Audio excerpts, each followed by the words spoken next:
Assalamu alaikum wa rahmatullahi wa barakatuh, my dear brothers and sisters. In today's video, I'll be talking about the Islamic view on New Year celebrations. So it is important to note that there are basically two main opinions. And this is a matter of legitimate difference of opinion, ikhtilaf among Islamic scholars.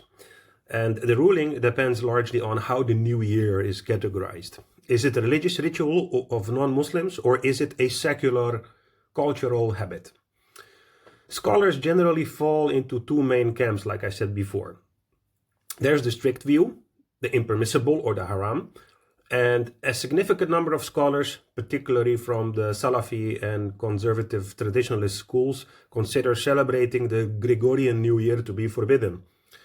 And the reason for that is being the argument of imitation, tashabuh. The primary evidence used is the hadith of the Prophet, peace be upon him. Whoever imitates a people is one of them. And this one can be found in Sunan Abu Dawood. These scholars argue that the New Year is a festival specific to non-Muslims and originally pagan or Christian in nature. Participating in it is seen as imitating non-Muslim religious identity. The argument of exclusivity of Eid.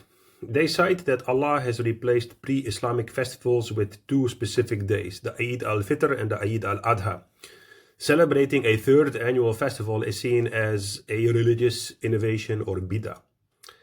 Then there is the association with sin, because New Year celebrations often involve alcohol, illicit mixing of genders and music. These scholars argue that even a halal version of the celebration is imitating a culture or heedlessness.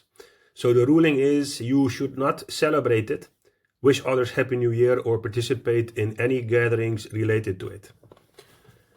Then there is the contextual view, the permissible or the mubah.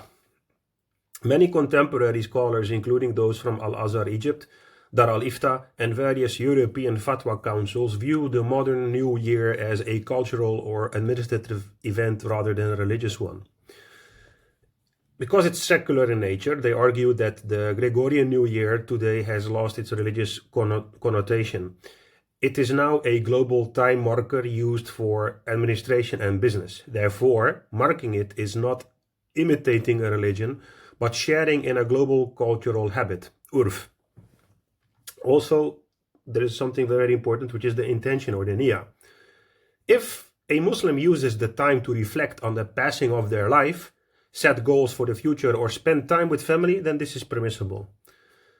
When it comes to social harmony, wishing neighbors or colleagues a Happy New Year is viewed as an act of courtesy and kindness, birr, which Islam encourages, especially to maintain good relations in diverse societies. So the ruling is, it is permissible to acknowledge the day or exchange greetings, provided strictly that you do not hold any religious belief regarding the day, and number two, you do not engage in any haram activities such as drinking alcohol, attending parties with free mixing, etc.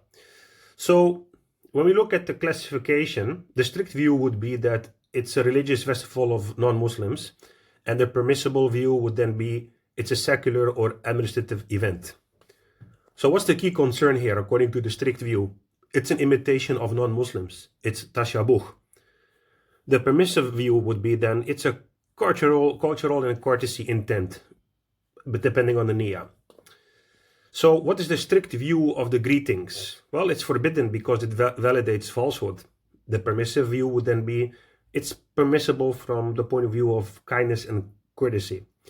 And what's the strict view of the celebration? Well, it's forbidden, where the permissive view says if it's free of sin, then it's permissible. So what's the common ground here? What's the consensus? Regardless of the view you follow, all scholars agree on these 2 points. Number one, haram is always haram. Attending parties where alcohol is served, music is played, or indecent mixing occurs is forbidden, regardless of whether it's New Year, Eve, or any other night. Number two, the Islamic identity. A Muslim should feel proud of their own calendar, the Hijri, and festival Eids. Even if one follows the permissive view, the Gregorian New Year should not overshadow the significance of the Islamic New Year Hijri, or the 2 Eids. So, what is the recommendation, my brothers and sisters? If you live in the West or a multicultural society, many scholars suggest taking the middle path.